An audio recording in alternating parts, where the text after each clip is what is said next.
by Marlowe and Giselle. After a blizzard, it takes weeks for the snow to melt. Prediction of scientists using computers.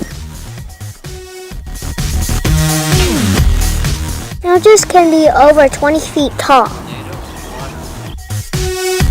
There is more than billions of snowflakes. Snowflakes have 6 sides.